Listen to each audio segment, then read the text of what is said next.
Hey guys, it's Vicky here. Let's talk Fear the Walking Dead.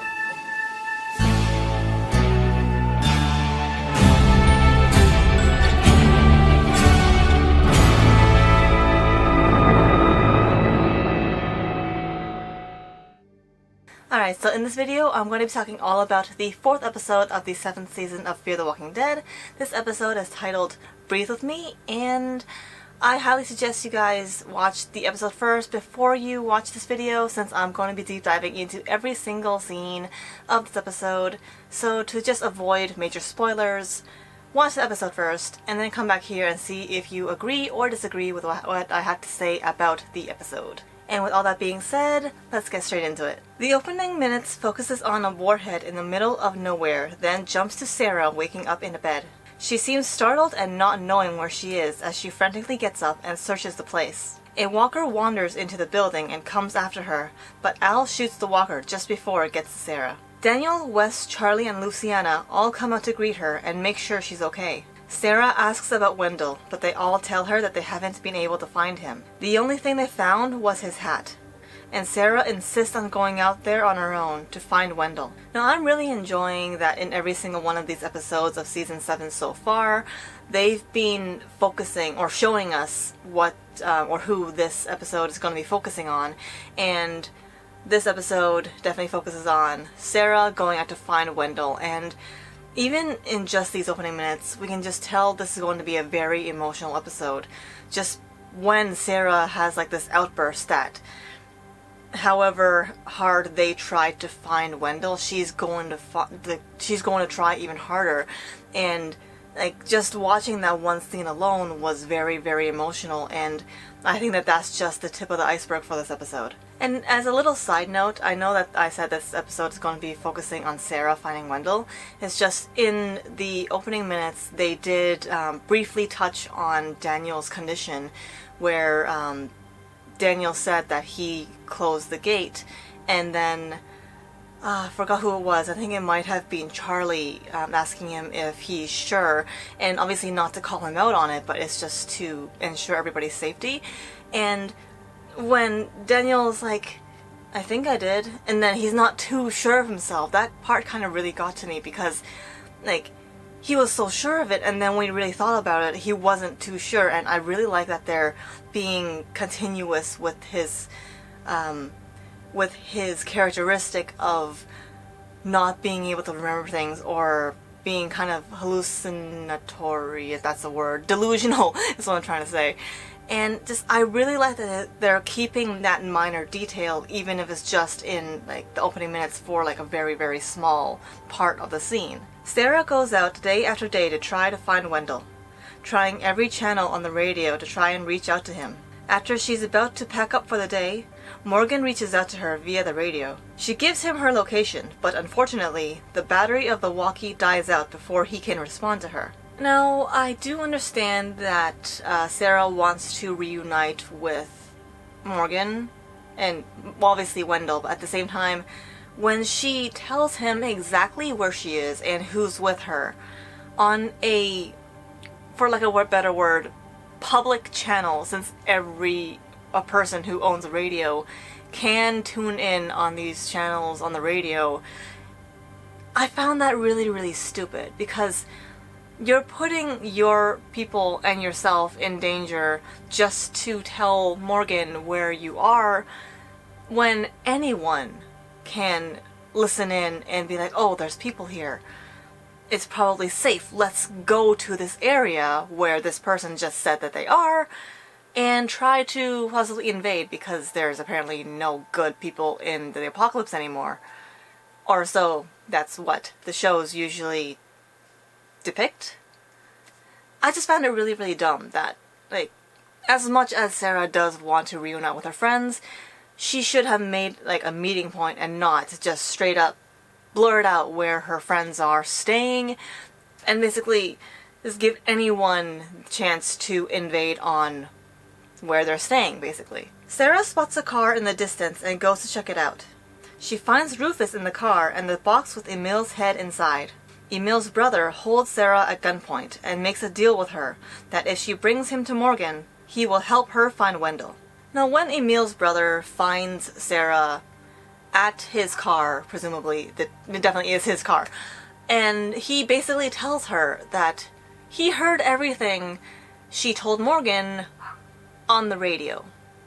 Now, that's exactly what I was talking about. You do not declare or announce your location or your friends' locations on a public radio. Now, I understand that it's part of the plot, and there would be no way or no reason for Emil's brother to really know that Sarah and Morgan are linked if he didn't listen on in the radio. It's just, this is why you don't do that. Like, it would have really saved a lot of trouble, and Sarah wouldn't have really been blackmailed like this, and just this entire thing could have been prevented, basically, is what I'm trying to say. But I get it. For the sake of the plot, I'll let it slide, because I did thoroughly enjoy this episode. Emil's brother, who tells Sarah his name is Josiah, holds up his end of the bargain and begins their search for Wendell, having Rufus sniff his hat in order to trace him. They find a man loading up walkers in a caged vehicle. Sarah checks the walkers to see if any of them are Wendell, but she doesn't find him. Josiah forces the man to strip, and they find Wendell's bandana on his body. They force the man to bring them back to what looks like a stable, where walkers are held up. Sarah then sees a wheelchair that she believes to be Wendell's. She drives off, trying to ditch Josiah, and attempts to kill him by pushing him out of the moving car.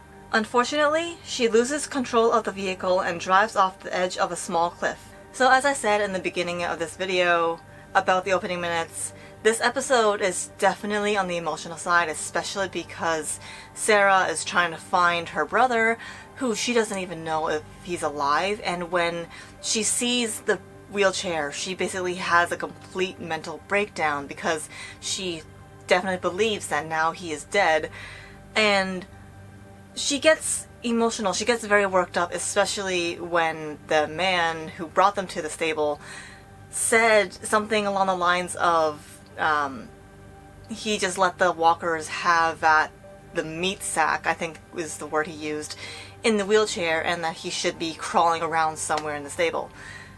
Honestly, that was a very, very insensitive way to say it. He should not have said it like that. And so I do not blame Sarah for taking a swing at him and basically going after him, trying to kill him.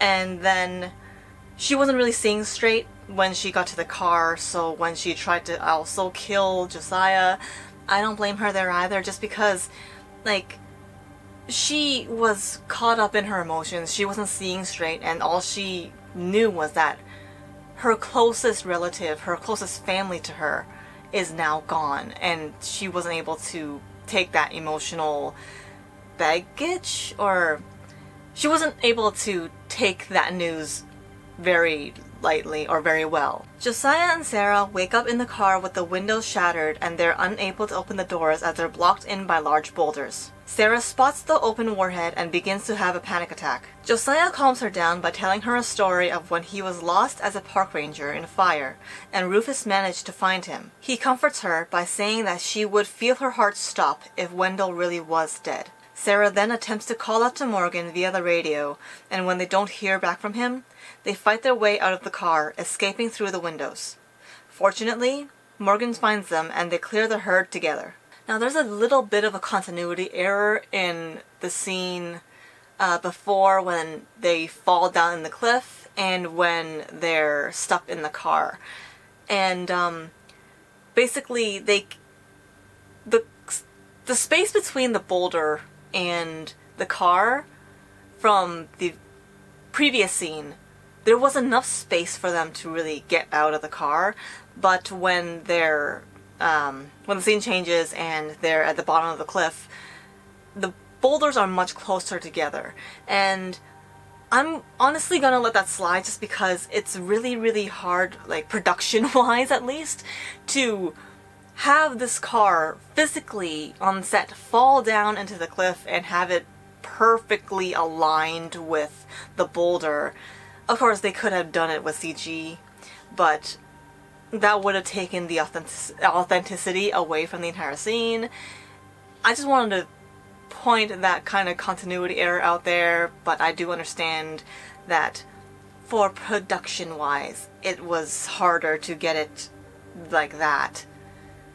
Does that make sense? I think that makes sense. That makes sense.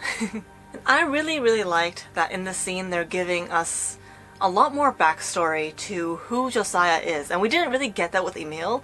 And obviously that was because he was, I guess, just a one-episode character where he literally is introduced and then he gets killed at the end of the episode. For this one, I really do believe that Josiah is going to be a very important recurring character. And just, I like that they're showing much more of his character, like they're showing more sides of him, because before they're showing that he was relentless, I guess, in a way, like wanting to get revenge for his brother and like going as far as to blackmail Sarah into a deal, and then when they're stuck in a car together and she's having a panic attack, he's willing to like help her and calm her down. I really like that we saw so many sides of his character in one episode that I really do feel like he's going to be a very important recurring character, and hopefully he remains as I guess a recurring character and maybe even becoming one of the mains, because from this episode I really, really liked Josiah. And when Morgan comes into the scene, I found it funny when he just pauses when he sees Josiah and he's like, I killed you. Like, there's clear confusion on his face and he's like, wait, I killed you? Or are you real? Am I hallucinating you? Because I know I killed you. I cut your head off. But obviously Morgan doesn't know that Josiah is Emil's twin brother, and I don't know, like that one line kind of threw me off and I kind of giggled a bit because it's like, yeah, you did kill him. Just the confusion in his voice was a funny touch to me. Josiah and Morgan fight and Josiah gets the upper hand, pinning Morgan to the ground as he gets Emil's head from the box. Morgan manages to push Josiah off him and he drops the head to the ground, and unfortunately, Rufus runs over to the head and gets bit. Alright, so it really, really pained me to watch the scene. I really hated the scene because Rufus. Oh, my heart broke when I watched it, and like you kind of just knew what was going to happen when like Morgan and Josiah are fighting. And like you hear Rufus bark and you see him run over to them and you just kind of know what's gonna happen. When I saw him run over to the two fighting, I was like, oh no, stop, just someone pull him back. And then you hear him yelp, that little painful puppy dog yelp, and it's just the most heartbreaking thing in the world. Because I am a dog person personally, and it just really, really pained me to see that, and just witnessing this entire scene really hurt.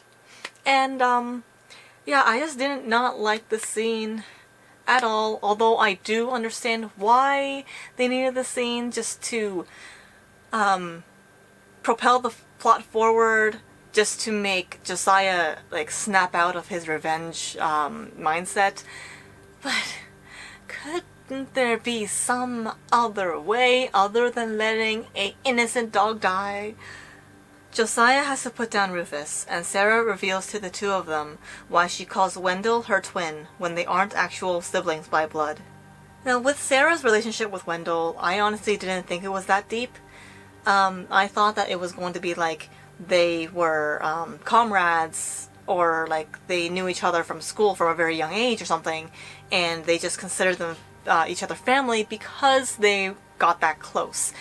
And I'm honestly very glad that I was wrong in that fact. I really like the detail that they put in the story, and it just makes this entire episode much more meaningful in my opinion. And like, I am very glad that I'm wrong on that, and it just really builds up Sarah's character and why Wendell, like why she even calls Wendell her twin, rather than just saying, oh, he's my brother. Like, she doesn't just call him her brother. She calls him her twin, like we're twins, because they're born on the same day, and she believes that the reason why she's even alive to this day is because of Wendell, and I just love that connection between the two of them, and I really hope that she finds Wendell soon. Morgan suggests that they might find Wendell at Strand's tower, and Josiah asks to come with them. Morgan agrees and they set off. Once they arrive, they are greeted at gunpoint by Strand's underlings, and he comes out to greet them himself. He reveals that Wendell is inside the towers but is not willing to let Sarah reunite with him since she stood on Morgan's side before the bombs went off. Strand forces Sarah to leave without seeing Wendell, and the three of them leave. Josiah parts ways with Sarah and Morgan, and the two go back to the fort where the others are. Now, when Strand tells them that Wendell is actually in the tower, I don't know if I 100% believe him, since there is no shot of Wendell even being in the towers. There's no clue of it other than Strand saying, yes, he's in the towers with us. And we know how Strand is. He only keeps people who he deems as useful. He deems June useful because she's a nurse, and we don't exactly need to explain why she's useful as a nurse. And then he thinks that John Dory Sr. is very useful because he needs him to find out who these stalkers are. Since he's a detective, he's able to detect things. And then what makes me think that Strand might actually be telling the truth, and I'm very hopeful that he's actually telling the truth, is that when he talks about Wendell to Sarah, he says that he is very skillful in, I think it was supply, logistics, and management. And just with that, I'm more hopeful that Strand is actually telling the truth. I really hope he is telling the truth. If he's not, then I'm very worried for Wendell. But for now, let's just believe Strand, and that he actually did save Wendell from the outside, and that he is safe in the towers.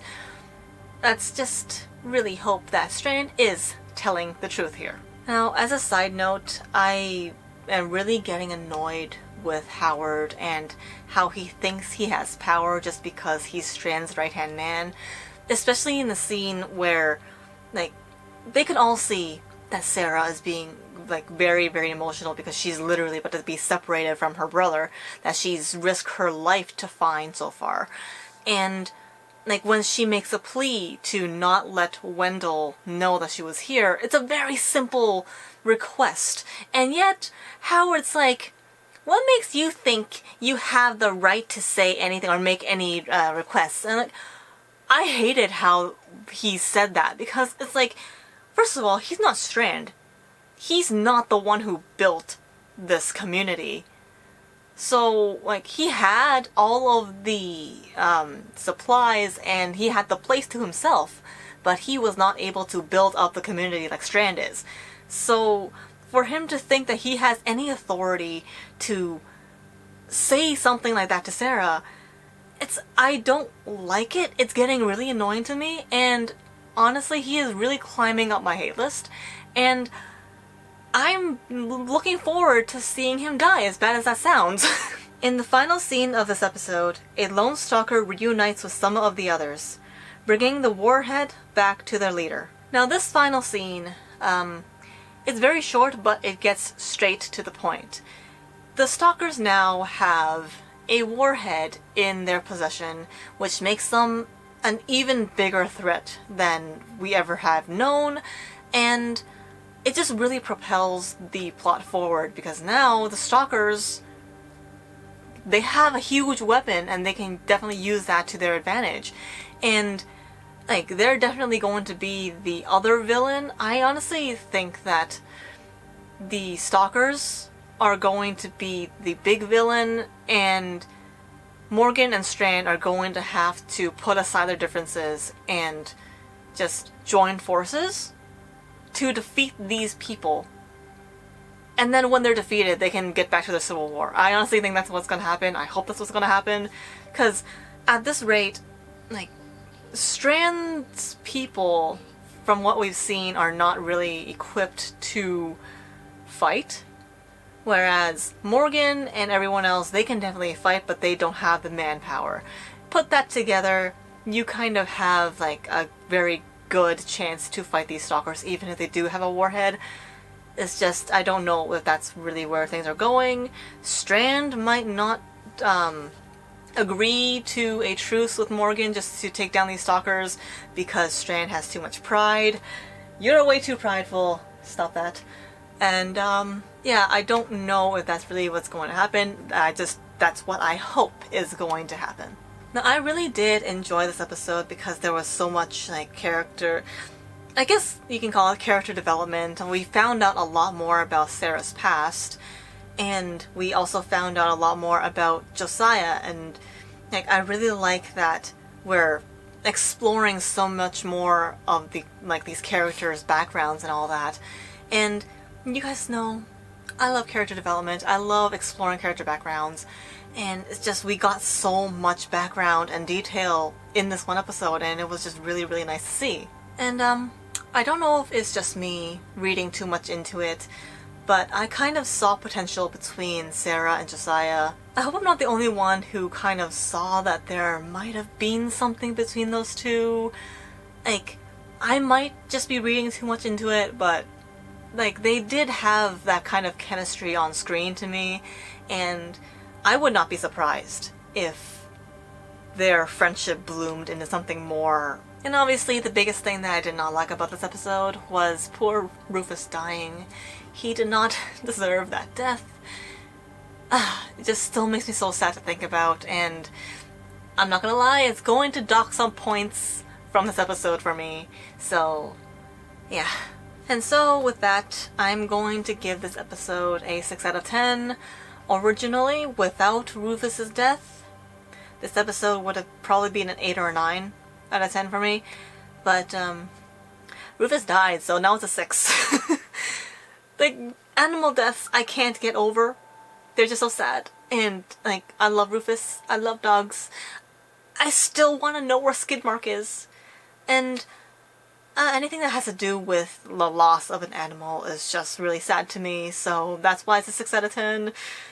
If that death didn't happen, if we could turn back time and just not make it happen, then it would be a 8 or 9 out of 10 just because of the character development, the background of the characters being explored.